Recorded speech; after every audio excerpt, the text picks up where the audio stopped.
A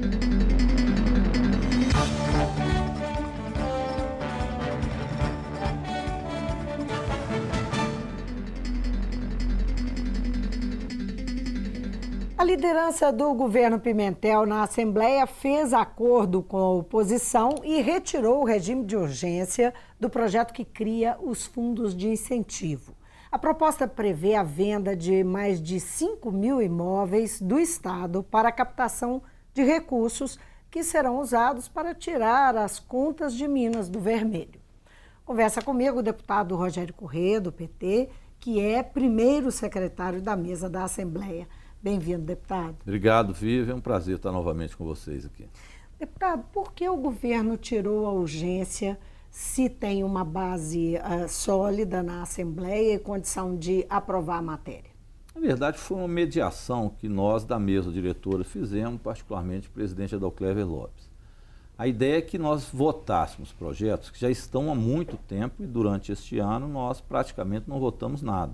Então, os vetos estavam trancando a pauta, nós ainda tínhamos 4 ou 5 vetos para serem votados, projetos importantes dos outros poderes também, Ministério Público, Tribunal de Justiça, enfim, a ideia era que facilitasse, portanto, a aprovação desse projeto, enquanto nós amadurecemos um acordo no conteúdo dos projetos, tanto do fundo quanto do refis. Agora, amadurecer acordo significa, então, conversar mais com a oposição. Conversar com a oposição e mesmo com deputados da base, que tinham muita dúvida ainda em relação ao conteúdo completo do projeto dos fundos. Ele é um projeto necessário, mas nós precisamos de acertar melhor, ter um convencimento do governo e, a partir daí, retirando a urgência, nos dá um prazo maior para esse debate. Sobre essa questão de conhecer melhor, há um questionamento, inclusive repetido pela oposição, que faltou transparência na apresentação desse projeto, que as informações estavam muito truncadas. Isso então é fato? Não é isso, é que como o governo precisa de colocar todos os imóveis que pertencem ao governo e que podem entrar como negociação nesses fundos, seja para venda ou para aluguel, era necessário que se fizesse um estudo muito detalhado de cada um desses imóveis. E o governo não os tinha completamente. Então ele remeteu, mas não no seu conjunto. A oposição cobrou, e também deputados da base, que este conjunto de patrimônio do Estado fosse destrinchado. Então é exatamente isso que nós cobramos do governo e que agora está sendo feito. Agora, é um projeto que, retirado da urgência, não significa que não será votado. Pois é, quando? Agora, deu certo o que nós fizemos, tanto que já conseguimos votar em primeiro turno e semana que vem vamos votar em segundo turno. Todos os outros projetos já foram retirados os vetos, então não há mais trava na pauta. Assim que estiver pronto o projeto para ele voltar em votação no primeiro turno, e ele já está, nós colocaremos no primeiro turno. Espero que, penso eu, daqui a umas 2 semanas, na semana que vem, já é possível votar um dos projetos do governo, que é o refis. Agora, só interrompendo o senhor rapidamente, o fato de ter vindo a ter sido aprovado o regime de urgência é porque o governo tem urgência, as necessidades, né? O governo alega que a situação é crítica e é sabido, tem dificuldades de caixa para pagar o funcionalismo, tem dificuldades correntes, né, mês a mês, além de uma dívida vultuosa e problemas econômicos graves no Estado. A oposição tratou essa retirada do regime de urgência como uma vitória. O que, digamos, garante, talvez não seja a melhor palavra, mas o que faz o senhor acreditar que esse projeto será votado dentro de um prazo razoável que interessa ao governo? Porque a maioria dos deputados... Nesse semestre ainda. Porque a maioria dos deputados sabe que é necessário que o governo tenha recursos e que nós possamos fazer com que continue funcionando Minas Gerais. A base do governo não quer uma situação em que Minas se transforme no Rio de Janeiro, onde não haja recurso para pagar servidor público, policial militar, professor que faça demissão, e nem o governo de Minas quer fazer aquilo que o governo Temer exige dos estados, que seria um arroxo fiscal muito grande e, em especial, um arroxo no serviço público, fazendo com que o servidor pague mais no Instituto de Previdência ou que haja demissão. Como o governador Pimentel disse que não fará isso, então nós precisamos de ver Que é a proposta de renegociação recurso. da dívida que está no Congresso. As duas coisas. Aí nós temos tantos fundos aqui, que fazem parte disso também, para que o Estado tenha funcionamento, quanto o projeto do Refis. Esse espero que semana que vem esteja pronto, que nós vamos facilitar o pagamento de quem deve ao Estado. Com isso, nós vamos ter condições de ter recursos este ano do próprio Estado para que a gente pague em dia o servidor público e, inclusive, faça algum tipo de investimento. Então, o projeto do fundo e do Refis é para isso. A questão da renegociação da dívida é outra. Ela é mais de médio prazo, um contingente maior de recursos que nós precisamos de ter essa negociação com a União com pressão de todos os estados. Agora, a base do governo tem ciência de que nós precisamos aprovar esses dois projetos. A retirada de urgência não significa que não vamos aprová-lo, vamos aprová-lo. Mas, evidentemente, ganhamos tempo, votamos agora os vetos, já estamos com a pauta livre para o projeto ser apreciado. Antes do recesso, em julho, o senhor acredita? Acredito, acho que sim. Nós já estaremos com o projeto redondinho. Porque maio acabou, né? Bem explicado, mas junho nós temos todas as condições de votar. E é necessário votar. Tá certo, a oposição em Minas, ela ainda faz aquela oposição meio a lá Aécio Neves. Quanto pior, melhor. Que foi o que ele fez com o Brasil. Então ainda tem esse resquício aqui de achar que piorando as coisas, quem piorou vai aparecer como solução. Nós vimos que isso não deu certo. O Aécio Neves está com um problema sério agora, depois de ter jogado fogo no Brasil. Então a gente até pede a própria oposição para ter cautela, porque o remédio que foi a ela pedido que fizesse em Minas não deu certo. Agora, o deputado, dentro desse bojo aí, o governador também está com problemas, né? Não, problemas está o Brasil inteiro, né? E problema que nós herdamos, inclusive, quando o governador entrou, tinha 7 bilhões de dívida que o PSDB deixou para o governo. O governador também está citado nesse caso da JBS. Não, né? estou dizendo não é de citação, estou dizendo de economia. O governador Aécio Neves deixou o Estado quebrado, falido, e achou que o Brasil iria melhorar com a confusão, com a crise política. Não estou fazendo juízo de valor se ele merecia estar preso, a irmã, não disse isso. Estou dizendo do ponto de vista político. Eu acho que é errado apostar em arrumar crises políticas e econômicas achando que a solução será quem arrumou a crise. Eu acho que nisso o PSDB errou. Então estou fazendo mais uma avaliação nesse aspecto político. No caso do acerto de contas, que é uma proposta, nós começamos a falar, o senhor citou aí, a renegociação da dívida, que está lá no Congresso, né? O acerto de contas é uma proposta do governo Pimentel para, enfim, colocar de um lado, colocar na mesa a dívida de Minas, que é de quase 88 bilhões, e o que o Estado teria direitos caso recebesse o ressarcimento previsto pela Lei Candir, que segundo o Estado, de 135 bi. Isso. Não é? O Estado mais Exato. os municípios que têm direito.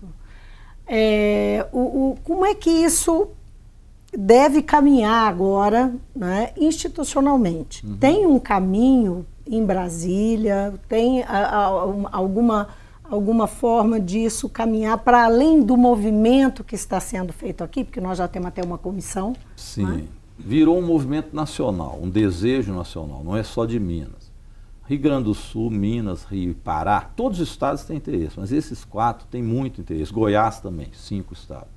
Por quê? São estados que têm uma reserva mineral muito grande, em especial neste caso Minas, Pará, Rio de Janeiro, e também grandes produtores de produtos agrícolas e agropecuários. De novo Minas, também Pará, Rio Grande do Sul, Paraná. Então, Goiás, esses estados ficaram, vamos dizer assim, proibidos de arrecadar ICMS dos produtos de exportação. E isso era a grande arrecadação dos estados. Por quê? Porque naquela época o governo Fernando Henrique achou que era melhor isentar este pagamento para incentivar os exportadores. Assim foi feito. Mas fez-se uma previsão de que estes recursos seriam repassados e compensados ao Estado pela União, só que a União nunca compensou. Ao não fazer compensação, nós fomos tendo prejuízo de não arrecadar ICMS. Por 20 anos. Por 20 anos. Esse prejuízo em Minas é de 135 bilhões. Cada estado tem, portanto, ser ressarcido em um potencial muito grande. O que acontece do ponto de vista institucional? A lei que iria regulamentar como a União ia fazer o ressarcimento nunca foi aprovado no Congresso Nacional, porque nenhum governo federal se interessou, seja do PSDB ou do PT. Ninguém se interessou. Por isso é que é potencial, né? Por isso que é potencial. Agora, o STF finalmente deu um prazo até novembro para que a União faça esse ressarcimento. E que, caso o Congresso não aprove a lei, terá que ser feito pelo Tribunal de Contas da União. Então nós temos um prazo até novembro desse ano. Isso nos coloca, então, uma possibilidade real de que o Tribunal de Contas diga quanto que tem que ser ressarcido nesse acerto de conta para cada estado. É nesta perspectiva que Minas começou a trabalhar. Mas nós recebemos aqui a visita dos deputados do Rio Grande do Sul. Posteriormente, a nossa comissão, através do deputado Tadeu Leite, que é o presidente, esteve no Rio Grande do Sul. O deputado Adalcléver Lopes esteve em Brasília esses dias, conversando com uma comissão que foi formada para esse objetivo na Câmara Federal. E a ideia é que até o fim do ano a gente tenha uma solução também da Câmara Federal sobre o que seria esta lei, esse ressarcimento e de como institucionalmente resolver o problema. Então, a expectativa nesse sentido existe. Agora, depende de pressão. De segunda-feira nós vamos fazer uma grande audiência pública aqui, que está sendo convocada pela comissão. Eu represento a mesa da Assembleia. Dia 29, às 14 horas. Estamos convidando os prefeitos, porque o prefeito tem muito interesse nisso, porque o ICMS, 25% vai para a prefeitura. Então, toda a prefeitura teria um ressarcimento. Então, nós vamos trabalhar também uma pressão dos prefeitos do Brasil inteiro em torno da regulamentação dessa lei. Tem uns municípios que foram diretamente afetados também com a perda, né? Todos foram. Belo Horizonte, você tem que pegar o que é o VAF de cada município e fazer a conta. Belo Horizonte é mais de 3 bi, contar cidades contar de 1 bilhão e alguma coisa, e assim vai. Cidades menores chega a 300 milhões, 200 milhões, mas que para esses municípios é muito recurso. Com certeza. Agora, tem algum caminho, né? Está se trabalhando um caminho institucional no Congresso para que essa proposta, né, seja abraçada lá. O que está sendo feito? Esta comissão especial da Assembleia, nós estamos em contato com eles. Provavelmente, não tenho a data ainda, mas nós vamos fazer uma reunião de todos os presidentes de Assembleia e as comissões que existem lá em Brasília com a comissão especial e o presidente da Câmara. A comissão especial da renegociação da dívida. Isso. Então a ideia é que Porque são duas coisas diferentes, mas é um caminho para o acerto de contas. O acerto de contas, que pode vir através de uma regulamentação de lei, que seria então até novembro a necessidade de fazê-la, que é o que o STF determinou, ou se não fizer com o Tribunal de Contas da União. Agora, o governo federal de fato já disse não, né? Ele já foi consultado uma não, vez e ele já disse não para esse acerto de contas, né? E esse governo federal, que nosso está acabando, né? Então nós vamos ter que fazer essa negociação, porque não pode mais, o Brasil não tem condições mais de funcionar na recessão econômica como está. Esse choque fiscal que está tendo, está amarrando recursos de tudo quanto é lugar. Então o município tem dinheiro, o Estado tem dinheiro, ninguém tem dinheiro. Agora, pois aí, diante dessa situação, o governador Fernando Pimentel já disse que não aceita esses termos da renegociação. Só para completar, se nós conseguirmos essa renegociação, você socorre os estados. Se os estados e municípios passam a ter socorro, esses estados recuperam a capacidade de investimento.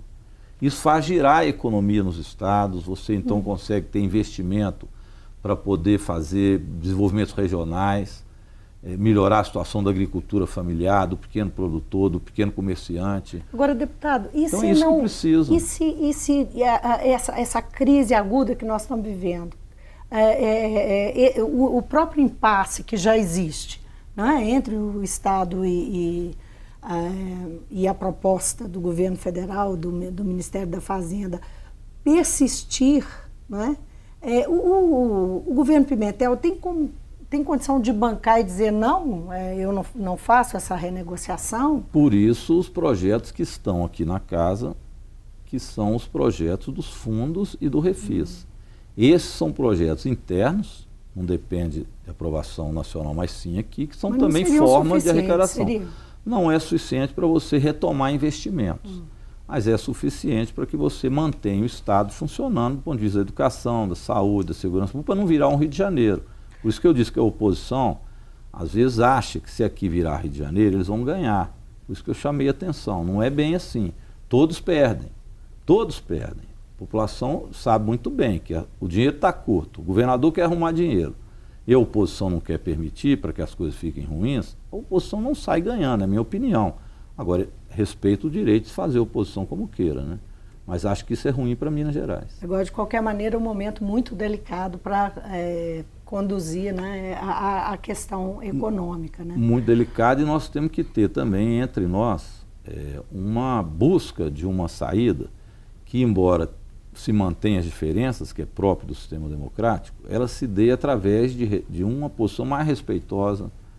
Eu acho que a população mede bem isso. Então, a democracia também ela vai se avançando. Eu sou sempre muito otimista em relação a essas coisas. Acho que não pode haver um recrudescimento para um regime autoritário, porque nós voltaríamos atrás e todo o aprendizado que nós tivemos jogaríamos para a lata do lixo. A propósito, isso foi, né, esse temor foi aventado muito ontem, foi muito, né, teve muita referência a isso por conta de uma decisão que o presidente Michel Temer tomou de convocar as Forças Armadas em função do conflito que houve na rua.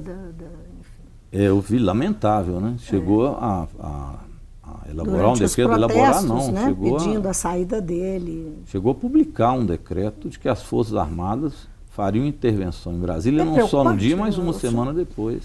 O senhor considera preocupante? Completamente preocupante. O episódio? Muito. Um governo fraco, que não tem base social de apoio. Hoje são uma pesquisa que o Temer tem 5% de apoio no Brasil. Ele não veio de voto. É um governo que veio através de um processo que alguns chamam de impeachment, outros de golpe. Eu digo que foi um golpe. Mas seja lá o que foi, é um governo que não veio através do referendo de voto popular. Não tem, portanto, aprovação nunca teve. Segundo, é um governo que uniu as forças de oposição com forças que traíram o governo eleito. E, portanto, é um programa distinto do programa aprovado nas urnas. Esse governo perde base agora também no parlamento, devido às denúncias e tudo mais, dentro do seu próprio partido. A gente vê o Renan Calheiros, o próprio PMDB de Minas. Então, é um governo que já não tem o respaldo também institucional. Então, um governo que está acabando. Este governo, quando colocado sob pressão dos movimentos sociais, que não querem perder direitos, e acha que vai resolver chamando o exército, como fazia a ditadura, é extremamente preocupante. Ele é tão preocupante, pra você ter uma ideia, Vivi, ontem, na noite da véspera, né, do acontecido lá em Brasília, o próprio governador Fernando Pimentel e o presidente da Assembleia estavam preocupados, já preparando uma nota e um manifesto, colocando a posição de Minas contrária à intervenção militar e solicitando do presidente Temer e do Congresso Nacional que revogasse esse decreto. Tal a gravidade dele, seria um levante da voz de Minas contra isso. Felizmente, no dia seguinte... Não durou 24 horas, né? O Temer voltou atrás. Houve uma reação muito intensa. Porque ele não tem força nem para isso, nem para impor algum tipo de regime. A única saída, na minha opinião, que nós temos no Brasil agora é a saída democrática, convocar eleições diretas. No meu entender, até eleições gerais, mas pelo menos eleições presidenciais precisavam ser convocadas para a gente rearrumar o pacto democrático no Brasil. Aí tem que ter um pacto entre os partidos, nós vamos fazer eleição. E feita a eleição, né, os governos têm o direito de governar. Agora, esse pacto, ele parece que já está caminhando, mas noutra direção, de haver um consenso, né? Pelo menos é o que os jornais estão noticiando, que PSDB, PT e PMDB estariam, se não a direção desses partidos, mas figuras proeminentes dos três partidos já estariam discutindo uma saída, um nome e tal para a eleição indireta que é prevista constitucionalmente. Né? Não acredito nisso, Vivi. Não acredita? Dizem, inclusive, que disseram nos jornais que o ex-presidente Lula teria dado o aval para que o senador Jorge Viana, participasse dessas negociações, que estariam envolvendo também José Sarney, Fernando Henrique Cardoso. Que foi prontamente desmentido pela senadora Gleice Hoffmann e também pelo Zaratini, que é o líder do PT na Câmara Federal. O senhor não acredita, então, que a posição do Lula é pelas diretas, mas que está buscando uma saída, até pela condição dele de ex-presidente, buscando uma saída que, Não digamos, nessa saída, mediaria ali os partidos? O Brasil... A situação é muito grave, O Brasil sempre que tem crise, tenta uma saída de conciliação das elites. Então as elites reúnem e acham que vão decidir o futuro do Brasil por um pacto que eles fazem de conciliação nacional sem o povo. Sempre foi assim. A própria eleição direta no final do regime militar foi assim. Ao invés de ter as diretas, fizeram um pacto, o Tancredo foi eleito com Sarney e nós vivemos aquele período da nova república que era uma transição do regime militar sem povo. E assim foram em outros períodos da história. Tem muita gente querendo reconstruir esse caminho. Tira o povo e faz um acordo das elites. O problema é que o povo não quer sair mais das ruas. O senhor acredita nisso? O senhor acha que o povo... Porque, por enquanto... 85% foi o resultado da última pesquisa para saber se o pessoal quer eleição direta ou indireta. 85% direta daí e 10% indireta. as pessoas irem para as ruas, essa que é a questão que se coloca. A disposição das pessoas. Uma coisa é o sentimento. Outra é ele manifestar, essa população ir para a rua e dizer, olha, não quero assim. Uma parcela já está indo para as ruas. Eu acredito que pode mesmo crescer. Uma parcela já está indo para as ruas, já está crescendo o movimento. Brasília se vislumbrou isso. Aguarde para ver agora a manifestação no Rio de Janeiro que os artistas estão chamando. Vai ser imensa. E tem sido e tem aumentado. Por quê? Porque a perspectiva pela via indireta é sempre alguém conservador, que quer continuar as reformas que o povo não quer. A reforma da Previdência, a reforma trabalhista, a terceirização e a perda de direitos e o ajuste fiscal. Então isto que é a receita hoje do governo Temer é que eles querem manter, seja com quem for. Isso está entrando em contradição com o que o povo elegeu e o que o povo sonha, que é a retomada do desenvolvimento econômico com divisão de renda. Então, à medida que o povo vai percebendo que a saída por cima é para manter o que está sendo retirado, ele se mobiliza. É o que nós estamos vendo com a greve geral que teve dia 28, a manifestação em Brasília, e as manifestações pró-diretas que começam a crescer. Além disso, tem o seguinte... Mas essas pessoas que estão indo para a rua ainda são identificadas com o sindicalismo, com movimentos de esquerda. Isso precisa ser ampliado para ter voz. Sim, não? E vai ampliar à medida que o povo percebe que os nomes que estão sendo levantados por uma pseudo-eleição indireta são sempre inimigos das causas dos trabalhadores. São aqueles que propõem exatamente manter o que o Temer vem fazendo. Então, com isso, vai se formando consciência política entre os trabalhadores. Os movimentos têm sido bem maiores e a tendência é que aumentem. Além disso, os deputados precisam de voto. O povo brasileiro, muitas vezes, coloca sua oposição nas urnas. Hoje, um deputado que votar contra a reforma da Previdência não se reelege. A tendência, portanto, é que isso se amplie. Então, a pressão em favor de direta, seja ela nas manifestações ou mesmo o descontentamento que nós estamos vendo e as eleições se aproximam, nos dá uma possibilidade de eleição direta muito grande. Eu acho até que o caminho melhor, esse eu acho mais difícil, seria o melhor, era a convocação de eleições gerais. Antecipar em um ano? É claro. E aí nós teríamos a eleição do parlamento, e etc., geral nos estados, na União, esse, claro, depende muito mais da mobilização. Mas se nós conseguirmos as eleições diretas para presidente, isso já nos daria um fôlego para esse pacto pela democracia. Porque também é muito difícil que eles cheguem a um entendimento de quem seria esse candidato mágico das indiretas. Então, que não vai desagradar ninguém. Né? Não tem jeito. Então o PSDB fala o Tarja Gereissati, mas o PMDB que se sente traído, porque o PSDB agora está dando golpe dentro do golpe. O PMDB do Cunha e do Temer, né, ou que está lá majoritário no Congresso Nacional, ele vai topar que seja alguém do PSDB? Duvido. O PSDB vai apoiar que tipo de outro nome? Então eles não conseguem chegar entre eles também a um nome mágico de consenso. A única solução que eu vejo para isso, uma saída mesmo, é eleições diretas. Se chegarem a um nome, quem diz que esse governo vai conseguir governar na crise que continua? Então, acho que é um processo de convencimento. Uma questão que se coloca, assim, tá, faz a eleição direta ou indireta, seja lá o que for, com o mesmo Congresso, será que vai funcionar? Essa é uma questão que se coloca. O ideal são eleições gerais. Agora, se ela for feita o Temer renuncia, que eu acho que está perto de fazer isso. Você convoca eleições em 3 meses, você vai ter um governo que terá 1 ano ainda com esse Congresso, mas num processo eleitoral.